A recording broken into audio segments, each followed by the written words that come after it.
Good morning, lovely people, or evening, or afternoon, whenever it is for you. It's very definitely morning for me, and you can probably hear that in my morning voice. It's Monday, and I think, I don't want to jinx myself, but I think the blasted headache, I think it's gone. Having said that, I've thought that every day for the last 3 days or so. Just quickly on that, it's been one of the kind of annoying migraines I get that doesn't ever sort of come to fruition. I wish in some ways, I just want it to get really bad, because if it's really bad, I'm going to go to bed for 24 hours, take my dogs, go to bed for 24 hours, ice pack, cold flannel, what have you, bucket by the side of the bed, because I do get really vomity. Sorry, it's the truth. Not sorry. And usually at that stage, that kind of clears it. It's just not been happening. I've got up, so this started on Wednesday afternoon. Thursday, Friday, I filmed my thoughts at the end of the month on Friday. By the time that actually went live on YouTube, I'd gone to bed. I went to bed it was sometime around 6 o'clock in the afternoon. I stayed in bed till 8. I take a drug called Migrelieve, and it works in 2 ways. It's both a painkiller and it's an anti-emetic to stop me emitting. The long and the short is, I got up Sunday morning, excuse me, got up Sunday morning and I thought, oh, has it gone? I thought it might have gone, but I thought I was just in that delicate post-migraine stage. As I did on Saturday when, do you remember when I was showing you I was having my cupboard clear out? Again, on Saturday by sort of 5, 6 o'clock in the evening, I was in bed again. Sunday morning, I thought, right, before I do anything else, I must go to the garden. I must water my poor babies, because we've been so dry anyway. I don't remember a drier year. March, April, May, with virtually zero rain. I think we had a couple of days at the beginning of May. June, dry. July, drizzle at the beginning of the month that didn't do anything. It didn't penetrate the soil. So yeah, I was super worried actually, because I've got quite a few things in pot still, the Brassica Massacre. And I'd recently sewed those trays, those module trays that Paul gave me. I did the one with fennel, then one of my old module trays with the brassicas. So I thought, whatever else happens today, I am getting to the garden to water. And because it had been a while, oh my God, I was put my trowel down, it was dry. It normally takes me an hour and 15 minutes to water the whole garden. And I use about 50 to 60 cans of water to do the whole garden. So for every can I was doing, I was doubling up. I was doing 2 cans, focusing 2 cans on the point where I'd normally just do 1. So yeah, I logged well over 100 cans of water on Sunday morning. But my goodness, so worth it. And the great thing was, most of the garden had survived without me. There were a couple of the horizontally growing squash that were looking a bit, they were just sort of wilting around the edges, bless them. They did perk up with a watering. Then where I'd got the newly started seeds, the brassica seeds, there were 3 cells in a row where they'd just dried to a crisp and gone over. They're absolutely gone, no chance.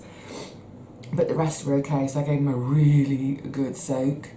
And then the little tray of fennel where I was showing they were just coming up, I would say again about half of them had just crisped and were dead, but the other half were okay. So again, another soaking. I will do that again today. Monday's always my busy day, always my busy sort of running around day. Can you hear the building works have started down? It's about 8 o'clock in the morning, and so the builders are here already.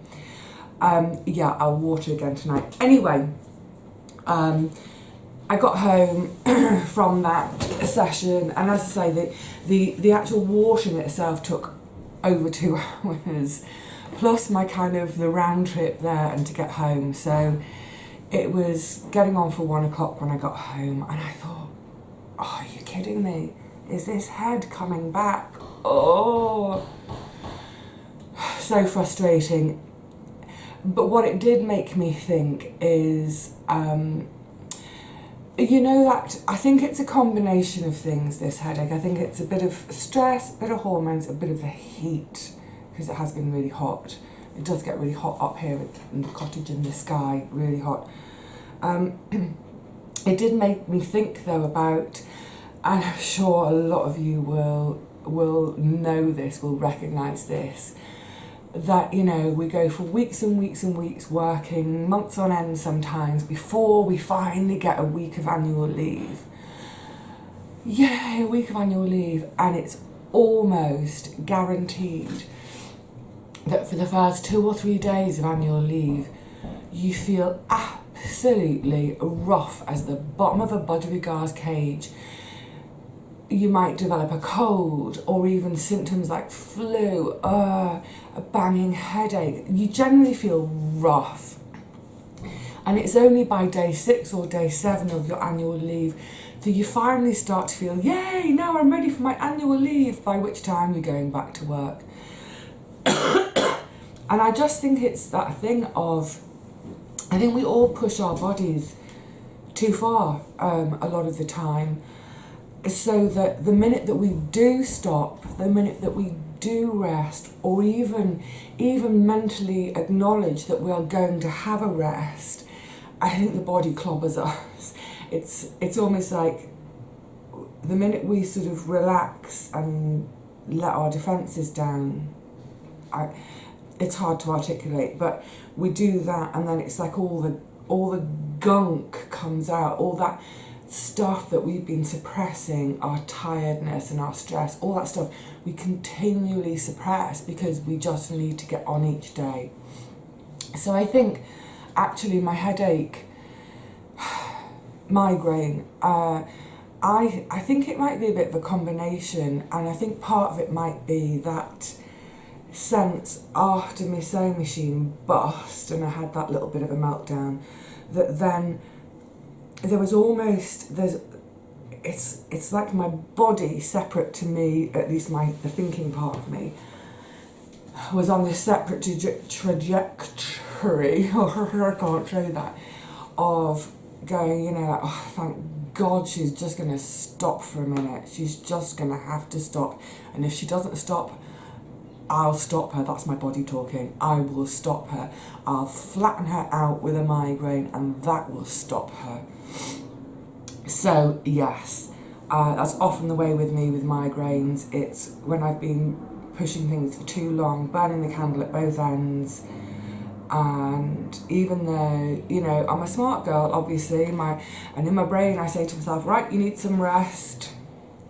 Don't take any, don't take any, don't take any, and then bam, my body bites me in the butt, as it were, with a migraine. Anyway, hopefully it's gone, but I do feel delicate still. But anyway, I'll get on with my running around day. Now, the other thing I wanted to talk about this morning, or get on with this morning, is when I was in that Thoughts on video, I was talking about a few things where, all sorts of things I want to do this month that I wouldn't normally be doing because I'd be sewing or whatever. And I was also talking about, you know, good habits sliding and wanting to reintroduce those. So it was just reminding me, I was just looking at my vitamin D3 supplements. I take a few other things as well. So I take a vitamin K with this. I'm taking magnesium and, of course, my turmeric. But I've gotten out of the habit, which is so naughty, because throughout February, March, April and May, I was on the mega high dose, and I did start to feel better. Emotionally, I felt much better. And I was very, very particular about taking those. Part of this is because I don't have breakfast. And actually this morning, so one of the things I was thinking was like, right, let's introduce some good habits in August. Let's make sure you have breakfast every day and then your supplements. Now, ideally all these supplements I'd have with food, which is one of the reasons it sides. What I'm going to do, I'm going to talk about breakfast in a second, but because I know that I'm a bit hit and miss in the morning with these things, I'm going to set a little alarm on my phone for, I think, 8 o'clock of an evening. Generally by 8 o'clock, if I've gone to the garden in the evening to water, generally I'm home by 8. Even if I've had a long day in the garden, I'm home by 8. I always eat in the evening, so even if I've skipped breakfast, I'll always have something to eat in the evening. And even if I've had something to eat at 6 or 7, I could follow at 8. So yeah, I'm going to put a little alarm on my phone every day for 8 p.m, and that will remind me to do my supplements. Because this breakfast thing, oh, no thanks. My intention this morning was to get up and make breakfast with you guys. When I do force it on myself, I do it as a smoothie because it's just about the only thing I can manage. And it's the same smoothie as I'll have. Sometimes I'll have it in the afternoon as a snack. I basically use oats. I will show you one day maybe, but it's oats and berries and half a cucumber and some carrot juice and what have you. But this is something else I started to think about in the last couple of days is, can I change the habit of a lifetime? Should I? You know, I don't like breakfast. I'm not a great eater during the day. I tend to not really have any sense of hunger or appetite during the day. Round about 4 o'clock in the afternoon, that's when I get my first sensation of hunger. And I was thinking, you know, when we're babies, we cry when we're hungry, and our parent comes along and feeds us in some capacity, whether it's with a boob or a bottle. I'm talking about when we're really little. Now, you know, or any of you remembering back to when you were first parents or now as grandparents, you know, there's always that wonderful moment within those first few weeks when baby settles into a feeding routine of, you know, sometimes they're eating every 2 hours, some babies will go for 3 hours. And let's say your baby is on 3 hourly feeds. You wouldn't at 1.5 hours, when baby is nicely clean, dry, sound asleep, you wouldn't go and shake and wake that baby up to stick a bottle or a boob in its face just because it happens to coincide with, say, your meal time. So, yeah, should I force myself to eat a meal at a time of day when it just doesn't sit with me? You know, we're brought up on this idea of 3 meals and 2 snacks a day, aren't we? This breakfast, lunch and dinner, or supper, whatever you want to call it. And I've just never been a 3 meals a day type of person. I'm a grazer, you know. If in an hour's time I feel peckish, well, I might have an apple and a handful of almonds. You know, I'll just graze, I'll just grab something, eat something, whatever I fancy. I do generally have a main meal every day, a kind of a planned meal, if you like, and that tends to be for my dinner, for my supper. But yeah, it's an interesting one, isn't it? Now I know there's probably half of you are screaming at the screen now saying, yes, but breakfast is the most important meal of the day. Well, maybe for me it just isn't. Maybe I'm just physiologically a little bit different, as I'm sure there are other people like that. I've said on a number of occasions, I am not a morning person. Oh my goodness, I'm so not a morning person. I'm a nighttime person. You know, if you came to my house at 2 o'clock in the morning and knocked on my door, the chances are I would fling my door wide open and say, yay, come in, come and play, let's have fun, let's make something, let's be creative, let's dance, sing, yay, ah! Brilliant. Because I'm wide awake and alert and, you know, I'm on it, my creativity is at its, you know, full flow at that time of day. 2 in the morning. You knock on my door at 8 o'clock in the morning and the chances are I will throw a shoe at your head. It's just how it is, you know. And it's not even that I get up and I'm just kind of tired and sluggish.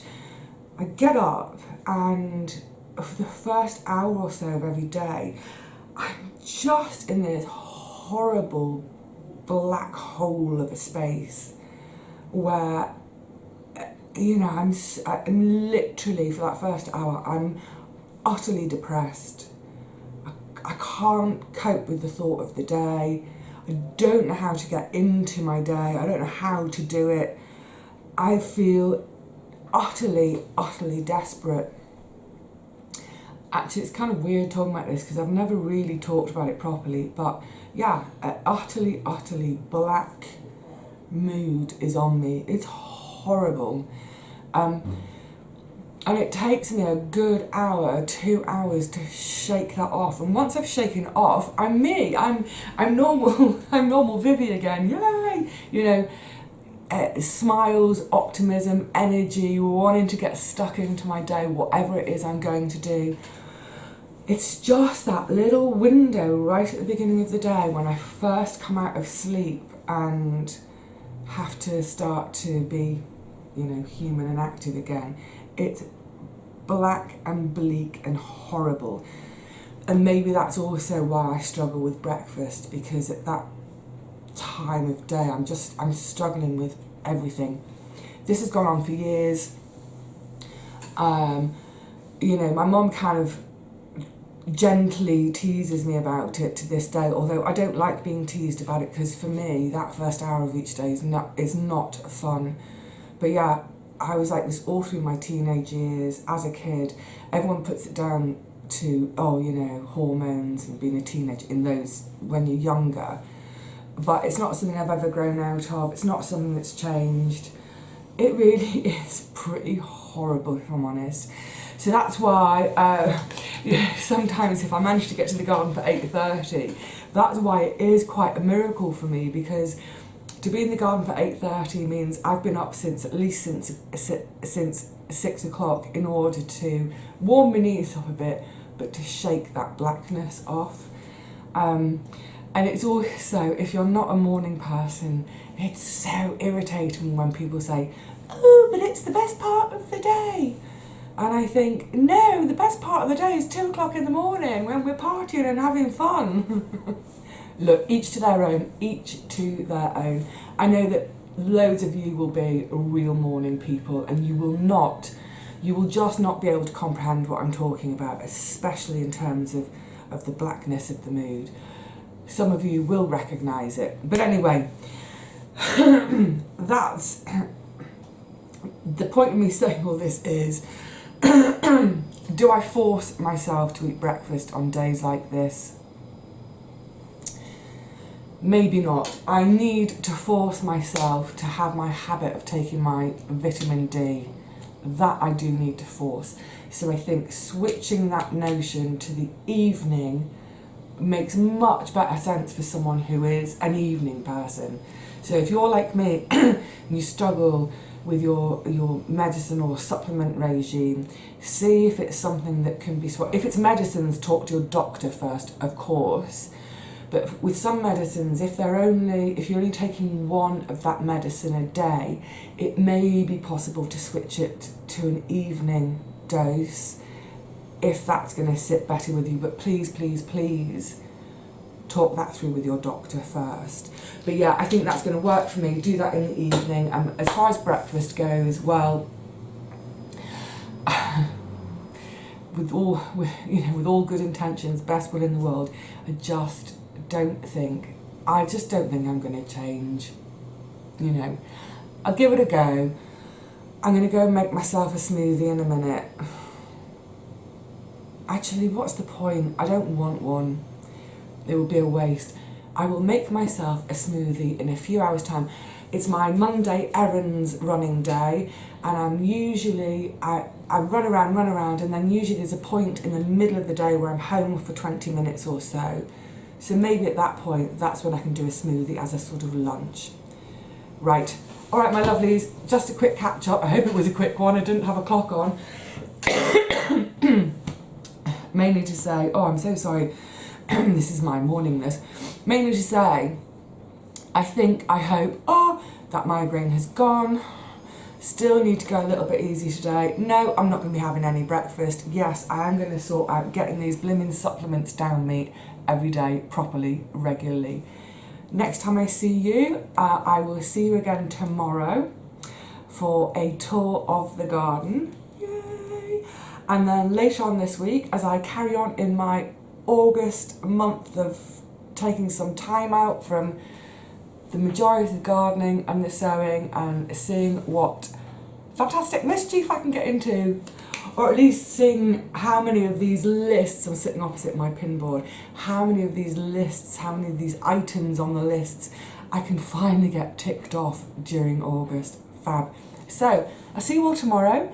Until then, please be well, be safe, be happy with whatever time of day suits you, and don't let anyone else bully you into getting up at the crack of flipping dawn. What's the point? Oh, sunrise. Do you know what? You have your sunrise, I'll have my sunset. La vita è bella. See you soon.